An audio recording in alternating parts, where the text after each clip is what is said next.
COVID in between, we had to be creative, to rethink how to do things. We were trying to make memory yesterday that the last time that we all met together was in November 2019, so it was about time that we could see each other again.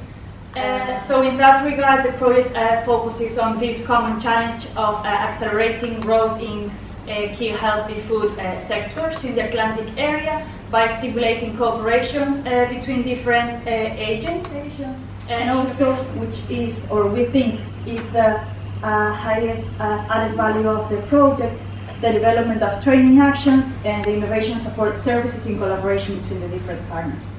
The basis of what we were trying to do is provide a knowledge base for small companies to change what they've been doing, to move away from unhealthy products to healthy products, and to work with other people and to create an environment where they would find the support and other people who are working within this area to work with. So that's the fundamental reason of what the AHFES is about, is really just provide support to small companies trying to transition from what they have been doing for a long time to more healthier options, or to move into in the initial phase.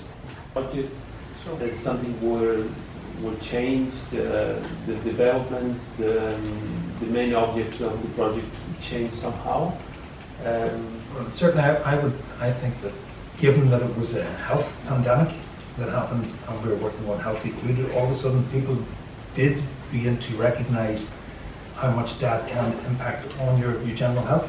I know it wasn't obviously going to create a cure for COVID or anything, but they understand that good health would stand them in good stead when something like this virus came along. So then healthy eating was a benefit to them. So all of a sudden I think people did become more focused on healthy food, and you can see that, and the other evidence that I've done during the course of this project, in the growth of the sort of healthy options that are now available within stores.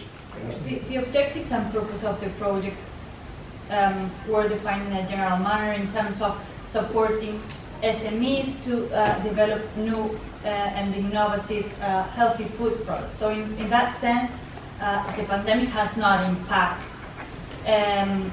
the purpose of the project, but it has impacted, of course, the methodology we followed, because when we designed the project in the beginning, we were aiming to have a very close interaction with the SMEs, lots of face-to-face activities, and that was everything blowed up.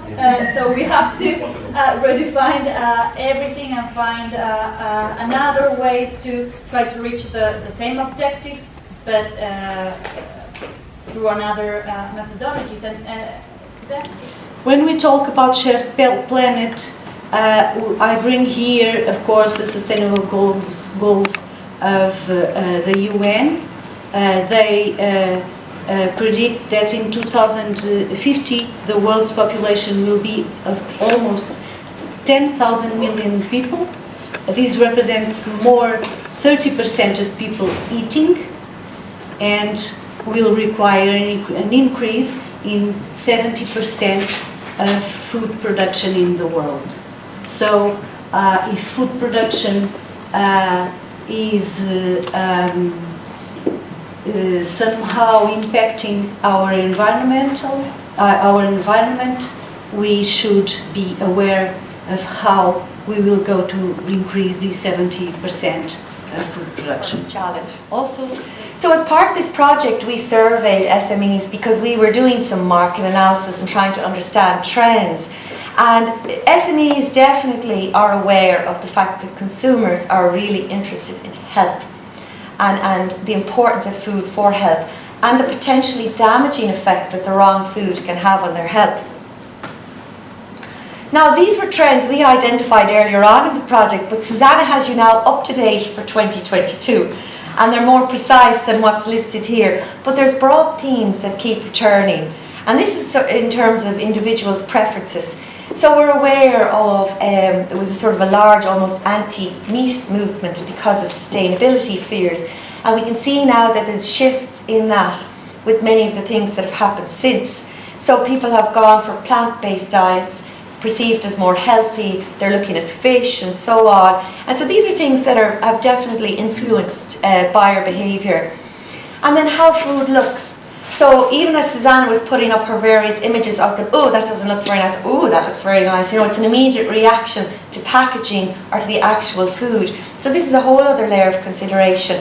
What's going to influence what we find appealing on the shelf? And another huge...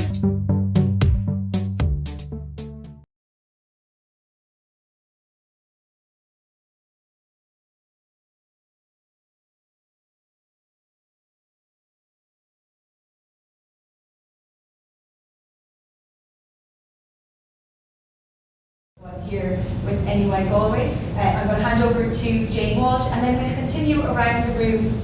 National University of Ireland, Galway. My area is health psychology, and my role in this project was around market analysis, consumer insights, and I worked recently with Joanne on delivering some of the training specifically around webinars and the psychology of healthy eating. So a little bit of an unusual addition to the project. So delighted to be here. So, thank you, Jane. So my name is Noelia Rossi. I work for the Cluster Alimentario de Galicia in Spain, who is the coordinator of this project. There I'm an innovation project manager. Hello everyone, I'm Adrienne. I work at L'Oréal, competitiveness cluster in the west part of France. I lead the European projects at L'Oréal, the network, and other European projects. So I'm Blancy Fortin, I'm a innovation project manager. I work at L'Oréal with Adrienne, which is a competitiveness cluster located in Brittany.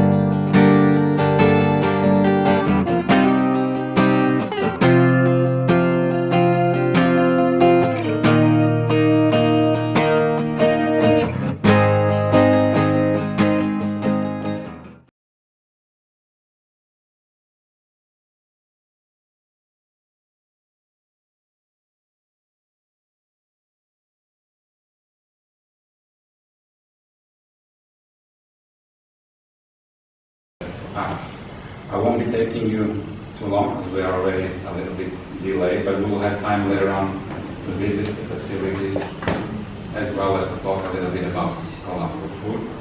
And so I will hand it over to Anna Alquedas from Lusaka and continue with the agenda. The same way that we have this catalog of services that we can continue and that will increase our capacity as clusters now, we will have an additional one on sustainability. Just have a look rapidly at the method used. The first step was to collect the already existing knowledge among the partnership. The result of 4 employments. It was really interesting to talk with them about that. In the action 2, we need to design a demonstration of environmental engineering support services for SMEs in this project. So we need to do the catalog of service designs at the end, January and February, and within Andalusian of delivery. So this is my point of view of action 2. And also we contribute also for the monitoring of European funding opportunities that exist for that service also. I think it's our contribution until now for this work package related with services. It's a very good workshop.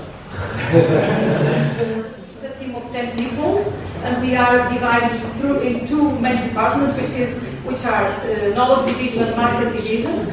Of course, we also work with communication with our members.